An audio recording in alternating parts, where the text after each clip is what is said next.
Teman-teman, berjumpa lagi dalam YouTube channel Ahmad Nur Hidayat. Saat ini kita kedatangan seorang gadis yang cantik, ya, yang memiliki banyak prestasi, dan yang menariknya adalah gadis ini ternyata adalah seorang mahasiswi terbaik dari STP Trisakti Jakarta. Siapakah dia? Dia adalah Tasya Komarasari. Assalamualaikum Tasya, apa kabar? Waalaikumsalam Pak, Alhamdulillah baik. Senang sekali bisa hadir nih Tasya di YouTube channel kita pada hari ini. Tasya Komarasari saya panggil biasanya apa? Kalau orang-orang sih nama panggung ya Pak. Iya. Nama panggungnya Taskom. Oke, nama panggungnya Taskom. Jadi saya panggil kamu Taskom aja ya. Terus kalau nama akrab nih Pak? Nama akrab? Kokom. Oh, Kokom. Jadi mau pilih Taskom atau Kokom? Gimana enaknya aja? Oke, baik. Kokom aja kali ya. Okay. Jadi Kokom atau Tasya Komarasari ini adalah seorang mahasiswi atau sekarang bukan mahasiswi lagi karena sudah lulus ya. November kemarin lulus ya. Iya. Kokom ya. Jadi beliau ini adalah seseorang pemudi yang memiliki banyak prestasi.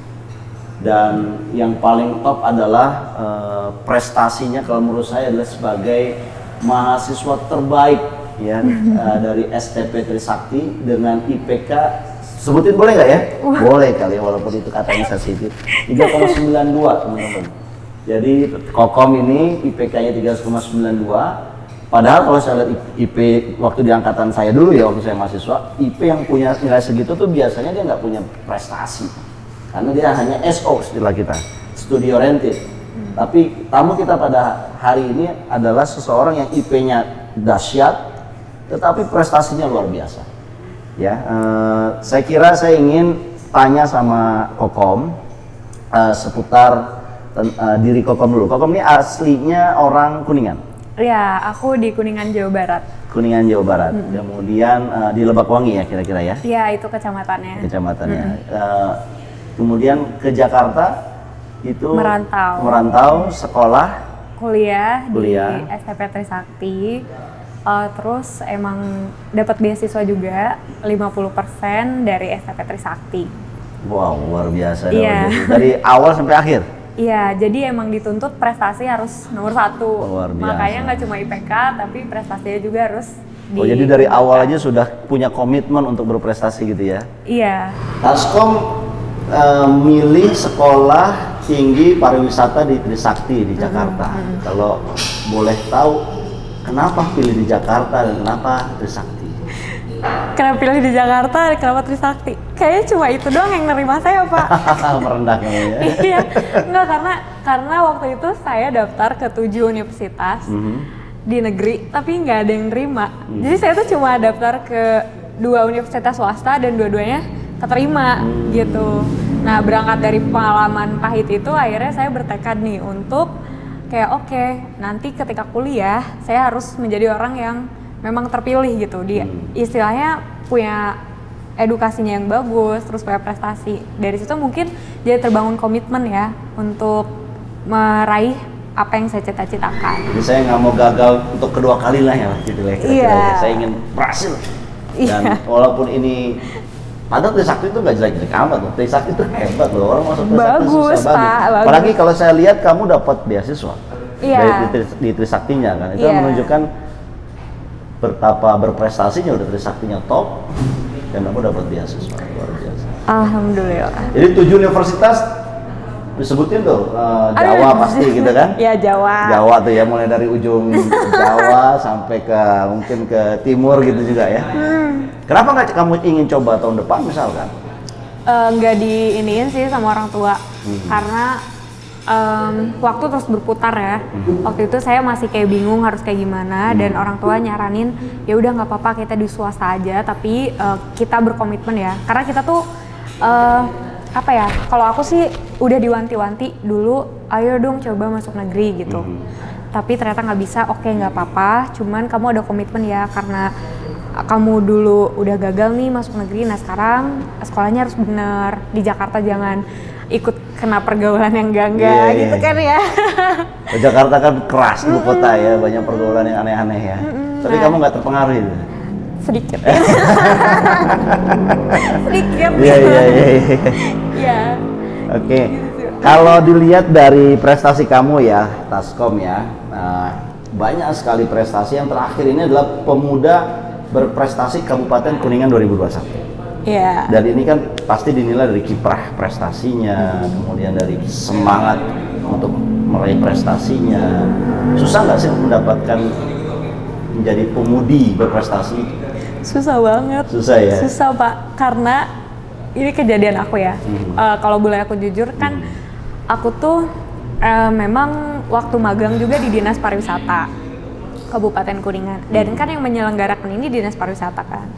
Nah terus ketika itu emang prestasi aku masih mencapai tiga prestasi nasional. Cuma banyak orang yang meragukan gitu bahwa aku tuh tidak pantas untuk mendapatkan prestasi tersebut. Kan ini dinobatkan ya, penobatan pemuda berprestasi.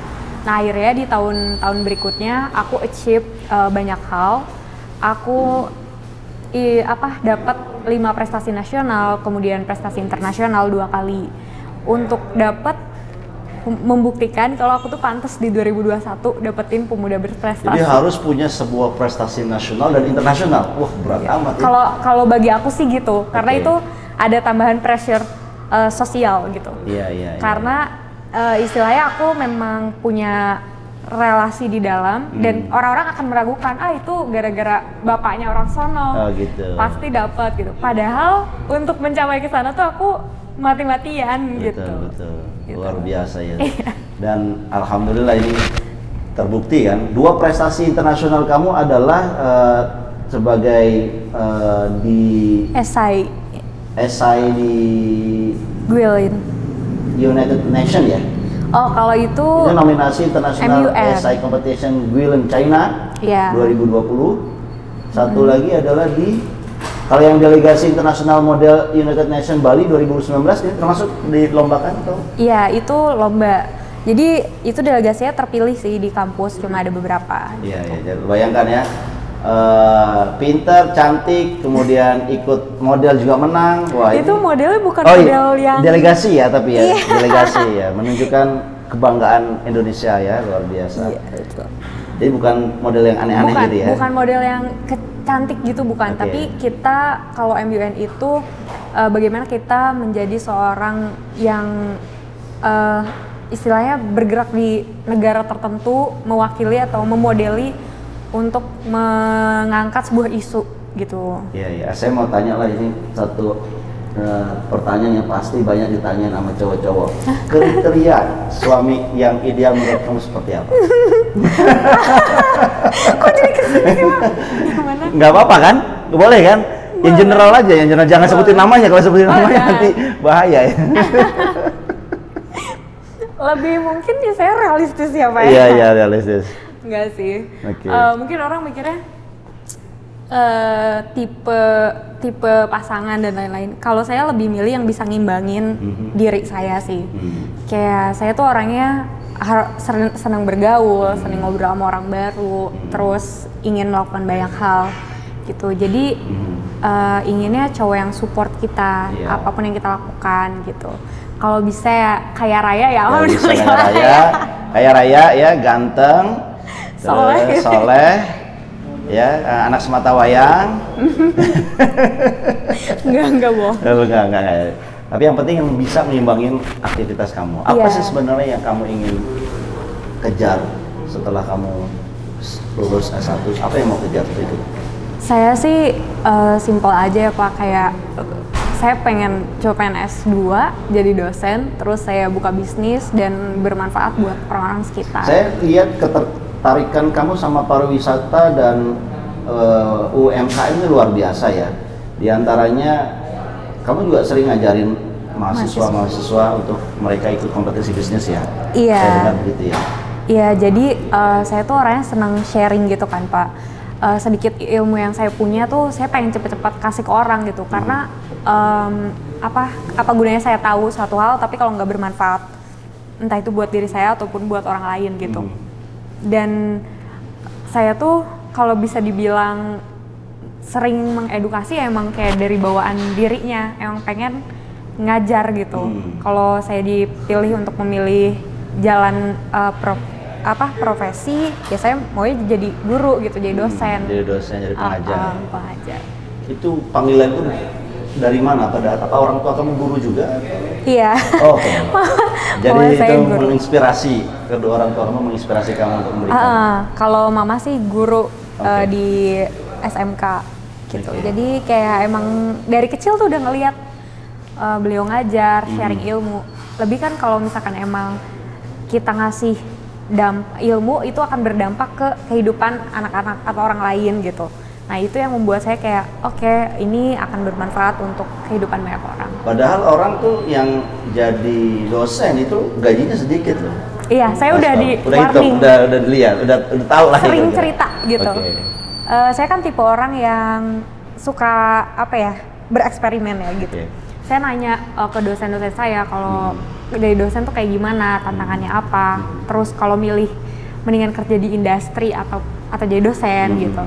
Dosen-dosen saya sering bilang kamu jangan ngarepin gaji yang gede kalau jadi dosen gitu, tapi ngelihat bagaimana passion kamu, bermanfaatnya diri kamu, terus pengabdian kamu terhadap negeri gitu. Apalagi kalau aku ngelihat STP Trisakti itu kalau masalah pengabdian kita nomor 1 sih Pak, jujur. Kayak aku aja ikut lomba, ikut pengabdian dan lain-lain tuh dana tuh ngegelontor aja mudah banget gitu. Karena mungkin emang tujuan kita tuh istilahnya ada tujuan mulia dari kampusnya juga gitu buat mengarahkan kita untuk pengabdian masyarakat dan lain. Jadi orang malah makin memberi, malah otomatis makin banyak rezekinya begitu. Iya. Itu yang menarik ya, kalangan pendidik itu biasanya anaknya sukses sampai kuliahnya bisa S1, S2 bahkan S3 di luar negeri. Padahal statusnya banyak kan jadi guru atau dosen. Jadi itu maksudnya berputar gitu ya? Apa yang dia tanam kemudian kembali ke dia. Saya rasa nilai keberkahannya banyak sekali ya kalau berasal dari dalam diri apalagi untuk memberi ya. Saya lihat kamu setelah ini juga menjadi pendamping UKM Pasca Sehat SHAT ini apa SHAT ini? Dari Kementerian Koperasi dan UKM 2021. Iya. Apa maksudnya? Kamu ingin menjadi pendamping UKM juga? Udah sih Pak. Udah jadi. Jadi saya tuh dapat tawaran kerja dari Kementerian Koperasi UKM terkait pendampingan bagaimana UKM mendapatkan modal untuk usaha mereka menggunakan sertifikat atau aset berharga yang mereka miliki gitu. Karena ternyata tujuannya adalah untuk menggerakkan perekonomian di wilayah-wilayah tersebut. Ini gitu. konkret banget karena kan UMKM ini masalahnya kadang-kadang pendanaan, permodalan. Kamu melatih mereka supaya bisa mendapatkan permodalan itu begitu. Nah, kalau pelatihan itu diri saya beda lagi. Beda lagi. Beda lagi. Cuma kalau untuk kerjaan ini hanya mendampingi untuk pengajuan permodalan ke pihak perbankan.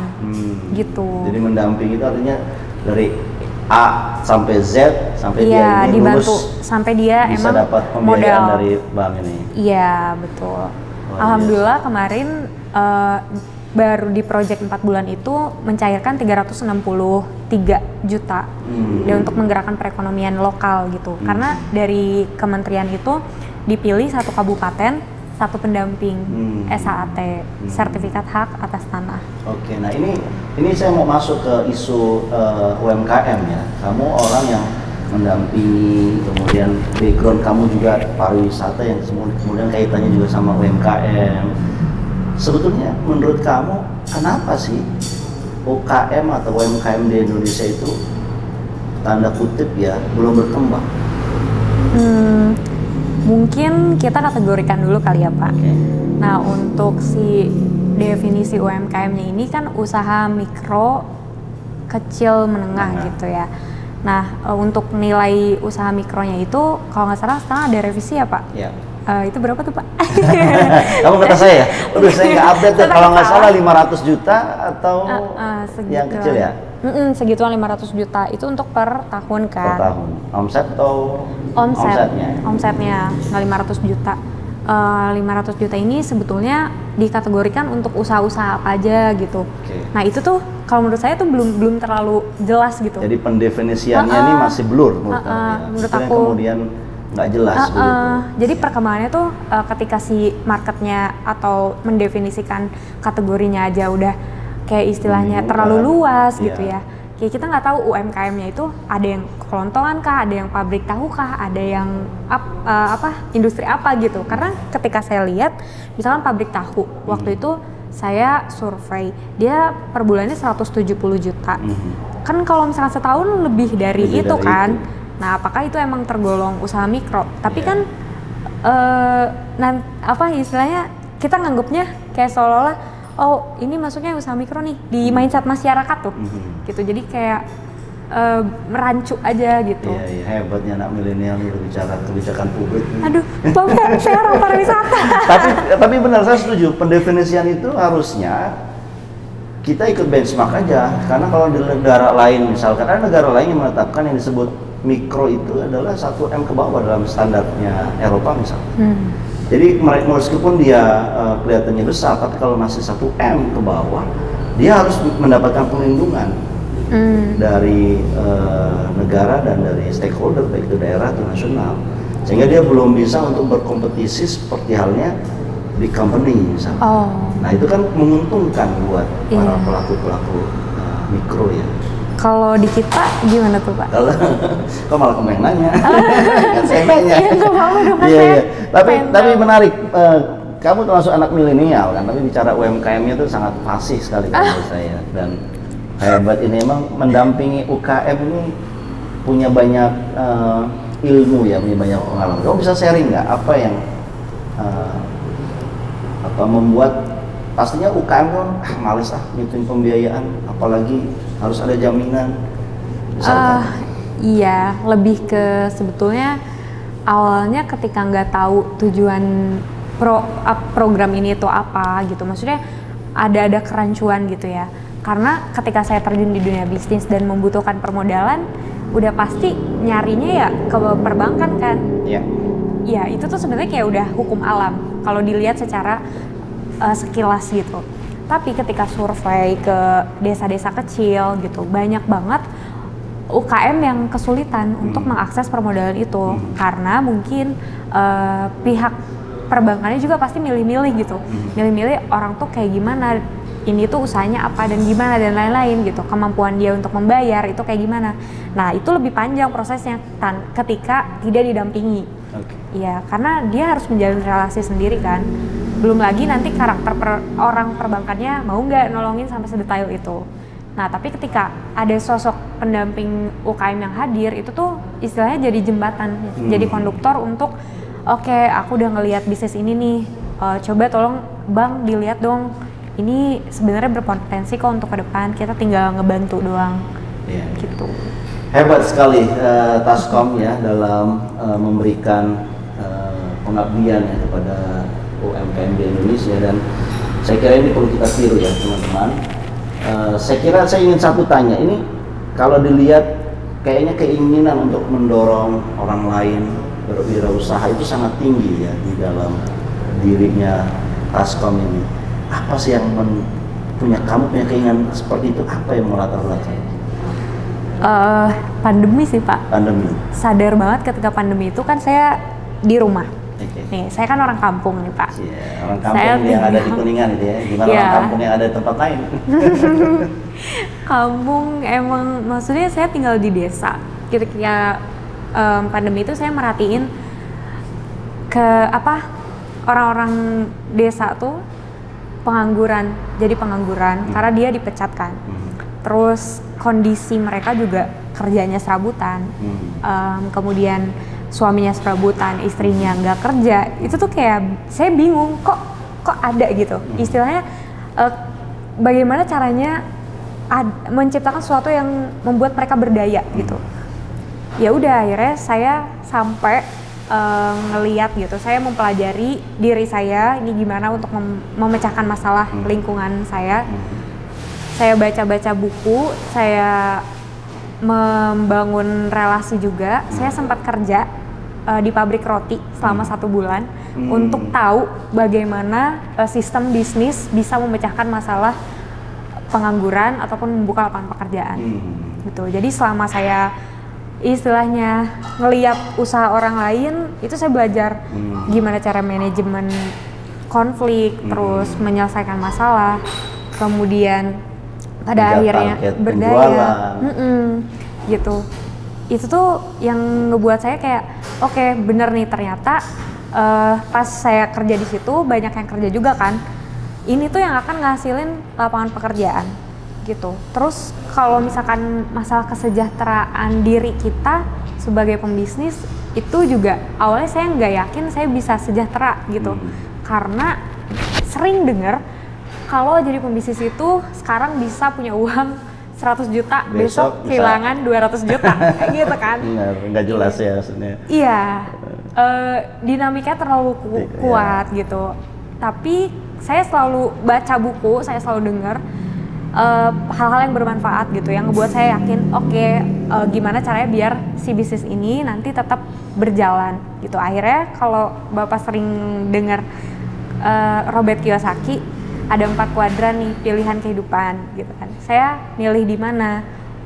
Saya pengen punya bisnis yang seperti apa dan gimana cara ngimbangin bisnis itu tetap jalan. Ya saya kerja juga, tapi saya untuk saat ini menjadi seorang profesional juga gitu. Jadi ada income lain gitu. Yang masuk dan dia berjalan meskipun kita tidak aktif di situ kan. Yang disebut dengan passive income tujuannya gitu kan. Luar biasa ya. Dan saya kira satu kisah yang menarik ya dari Kokom, segudang prestasi, waktu mahasiswanya keren, juara-juara banyak prestasi di nasional dan internasional sampai akhirnya menjadi pemudi berprestasi di Kabupaten Kuningan, dan juga punya satu nilai mengembangkan, mendorong UMKM. Dan tadi kita dengar berangkat dari keprihatinan lingkungan sekitar sehingga menjadi inspirasi yang menggerakkan kita. Dan menurut saya ini satu pelajaran yang sangat hebat sekali ya teman-teman, dan saya juga belajar bagaimana di era pandemi kita tidak boleh menyerah, kita harus tetap kreatif, berinovasi, bahkan tidak hanya buat kita, tapi buat orang lain. Inilah yang Taskom Rasya Komaria Sari lakukan ya, kita berikan aplaus teman-teman. Baik, itu mungkin serial diskusi kita bersama Rasya Komaria Sari atau Taskom. Kita akan berdiskusi berikutnya adalah tentang bagaimana spirit UMKM dari Taskom kemudian sampai menghasilkan sebuah produk seperti ini. Kita saksikan di episode berikutnya.